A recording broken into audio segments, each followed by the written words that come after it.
or socially unless the exercise of power is restrained. Addressing the media on Friday during the kickoff of a peaceful protest, LSK President Eric Theuri said LSK is a unison and the judiciary and stands firm with them. It is a march in support of the statehood of the nation of Kenya, because Kenya cannot exist as a country if it is not ruled by the rule of law. So it is important, as we undertake this, for the public to understand and to join us in this, and to stand with us, and to stand with all Kenyans of goodwill, to say that if the president would want to say that as a Kenyan, he can choose which order of the court to obey or not, what makes it different from any other Kenyan from saying we are not going to obey those orders? This is an important country, not just in the region, not just in the African region, but the world. And therefore, if Kenya gets it wrong and we allow a situation where judges will be intimidated into issuing orders that just favor the executive, then we have lost it. LSK united shall never be defeated. Our people united shall never be defeated. Long live the Constitution, long live! Long live! Long live the people, long live! Long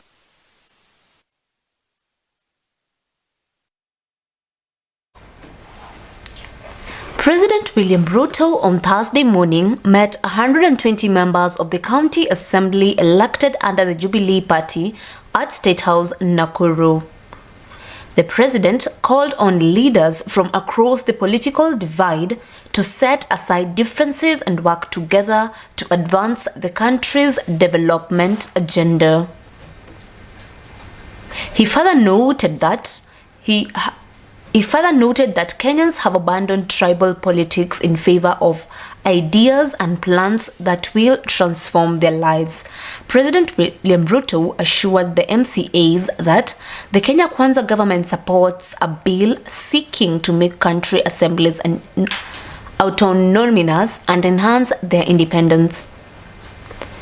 The group was led by the United Democratic Alliance Secretary General Cleophas Malala and Jubilee Party's interim leadership, among them the party leader Sabina Chege and the Secretary General Kanini Kega and Deputy Chairman Adan Kenyan. Mimi si kukupatia kura, na wengi hapa nikiwaangalia hivi tulikuwa tumeenda ijie hiyo. Ukweli ama si ukweli? But we want to say, Your Excellency, we have made a conscious decision. Tumeangalia. Tukitoka hapa, tuangalie mbele. Tuangalie mbele kama Jubilee, kwa sababu hatuwezi rudi kule tulitoka sasa. We have our patron. It's only that we found a difficult situation that was created by the former administration. We cannot keep on complaining about it. We just have to improve on what we found. So the beginning is a little bit difficult.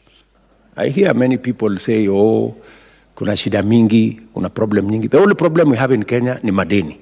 That's the only problem. And that is what has hidden my head for the last 1 year. Because if you are collecting, if for every 10 shillings you collect, 7 shillings unaenda kulipa madeni, there is a problem, isn't it?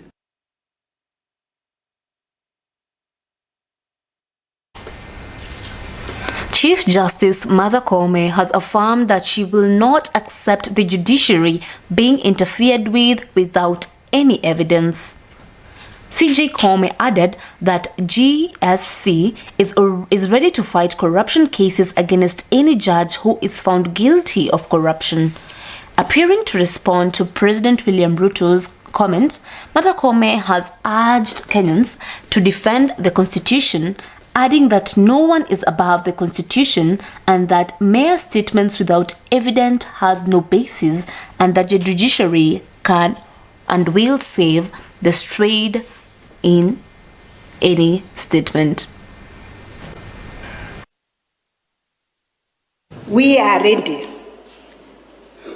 to process any complaints against any judge or judicial officer who is implicated in corruption or in any other acts of misconduct, and state that we abhor corruption in all its formats, be it bribery, which is indeed a crime.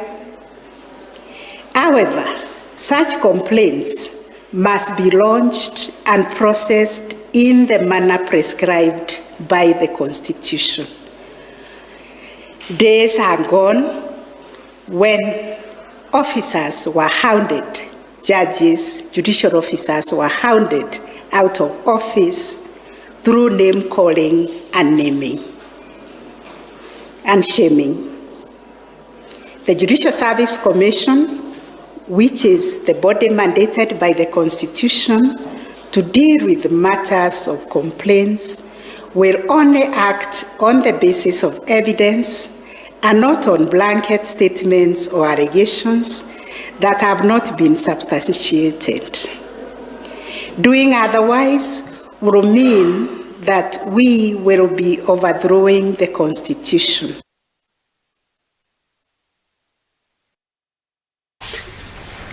The Orange Democratic Movement ODM called for immediate transfer of the Kisii County Police Commander Charles Kasses in response to a recent outbreak of violence at events organized by and attended by Kisii Governor Simba Arati. Addressing the journalist in Kisii on Friday, ODM Secretary General Edwin Sifuna alleged that Mr. Kasses and the officers under his command reportedly turned into a blind eye to the violence that erupted in two separate events organized by Arati on 6th and 8th, 2024. During the 6th January incident, Simba Arati was attending a funeral at Magurungo when individuals with a alleged tie to the South Muguringo MP, Mr. Osoro, disrupted the event, openly firing arrows and armors despite the presence of the police.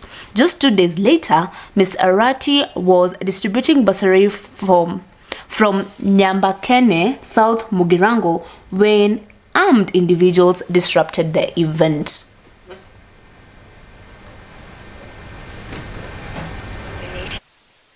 The ODM party wishes to express serious concern about the life and safety of its national vice chairperson and Kisii governor, His Excellency Simba Arati, following repeated violent attacks perpetrated by known persons in broad daylight with what appears to be tacit support and collaboration with elements in the security forces.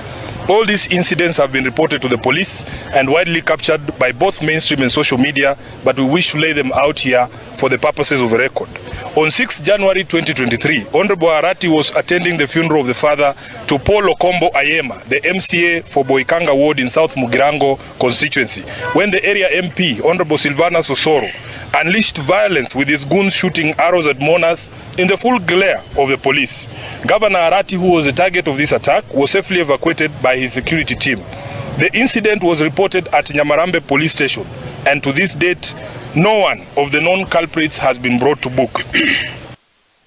On the 8th of January 2024, as the governor went about issuing bursary forms in Nyankembene, in the same ward in South Mugirango, armed men stormed the meeting with gunshots, rending the air. Many people were injured in the resulting stampede. Some, including the governor's security detail, suffered gunshot wounds, and the DCIO here has confirmed to me that that gentleman is still in office. It turned out in hospital. It turned out that those gunmen were in fact police officers. One of the officers captured firing at the crowd with an AK-47 rifle was identified as one Kevin Lagat of force number 260865. He is a police constable attached to Honorable Osoro. Others are Simon Murithi of force number 119319 and Peter Muge of force number 239197, all stationed at Nyanchua police station. It is suspected that Kevin Lagat has been transferred to Parliament police station since that incident. One officer, Maurice Kiambi, is believed to have been ferried from his station of duty in Langata, Nairobi, to participate in this heinous attack. That such a brazen attack could happen in a country supposedly run in accordance with the rule of law is beyond comprehension. Students at Mama Ngina Girls High School in Mombasa have finally relocated from the upmarket Kizingo in Mvita constituency to Shanzu in North Coast Kisauni constituency of Mombasa County. Mama Ngina Girls, currently the only girls boarding school and national school in Mombasa, is squeezed within a less than an acre piece of land in Kizingo, Mombasa Island, Mvita constituency. The new 200 million shilling school is in a 20-acre piece of land, enough for amenities like sports ground, laboratories, more classrooms and bigger hostels. Addressing the media during the opening of the school, Mama Ngina Girls Chief Principal Mwanahamisi Omar said the school has 20 tuition blocks, 30 offices, and a dormitory that can accommodate 1,000 girls and 200 capacity dining hall. Missy Omar, the Chief Principal, Mama Ngina Girls High School, and we are opening our school today, having relocated from the old school to this new school in Shanzu. Initially we were in Kizingo on a less than an acre piece of land, and now we are here on a 20-acre piece of land, thanks to Shimolatewa boys who donated this land to us. Most of the girls have reported back to school today. We have over 800 of them, that is from 2, 3 and 4. Form 1s will report on Monday. And we are super excited. All of us are excited because of the size of the school, the buildings and everything else. We are all happy to be here. The biggest challenge was congestion and over-enrollment. Because of the government policy of 100% transition, the demand for the school was there, but it reached a point that we could not take any more.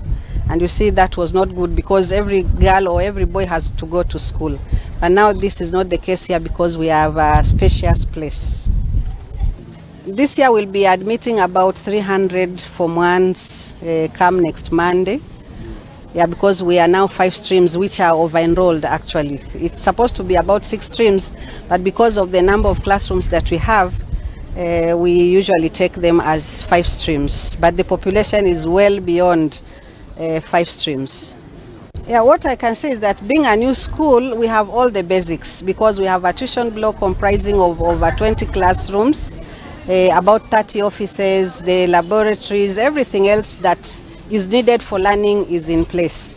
And then we have a dormitory that carries over 1,000 girls, and we have a dining hall that carries over 2,000 people, and a few staff quarters. So basically we have amenities that are enough currently for the 5 streams. So having new school, a bigger facility, I believe will do better because of the challenges that we had on the smaller school, which is our old school. So we had the challenges of congestion, and you know with congestion we have issues of mental health, fatigue, students becoming aggressive in some way. So they'd be free because of participation in issues to do with games and co-curricular activities, because we have a bigger field, so that will help them relieve their stress and perform better. As a parent, I am very excited because of the trend of the school with good performance. Shifting from a smaller place to such a big institution makes us being optimistic about the performance. One thing I want to commend the administration of the school. They are very hardworking. The school principal and the teachers are devoted to performance. The students of the school should be the most disciplined I've ever seen in my life.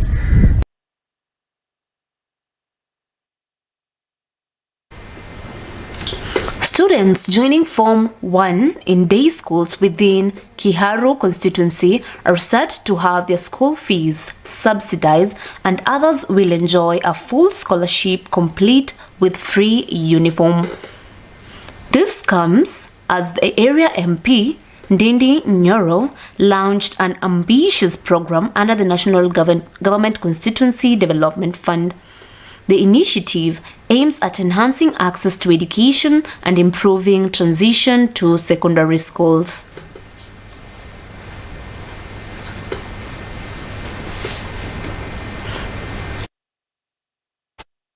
County were suddenly closed on Wednesday following an insecurity in the area. The insecurity was caused by clashes between herders and farmers in Baringo South sub-county, and the clashes resulted to the death of several people and injuries to others. The Baringo County government has promised to take swift action to address the insecurity in the area and ensure that schools are reopened as soon as possible. Wamewachana na kutafuta ng'ombe na mbuzi. Sasa wana target watu wasenda kanisa, natembea barabara, wasafiri na watu wetu kwa ujumla. So chenye tunaona ni genocide, na atuchue hata leo kwa sababu watu wametoweka. Hata mimi nimetoka Simuko saa hii, atuchue watu wako wapi. Na kuna mtoto alipotea, sio alipatikana, mtoto mdogo, sababu hata mama yake alikufa na yule mtoto mwingine mkubwa yake aliwawa na baba, mtoto mdogo akapotea, hatujui anapatikana wapi. Mtaendelea hivi mpaka lini? Leo mashule ilikuwa inafunguliwa, sasa saa hii imefungwa.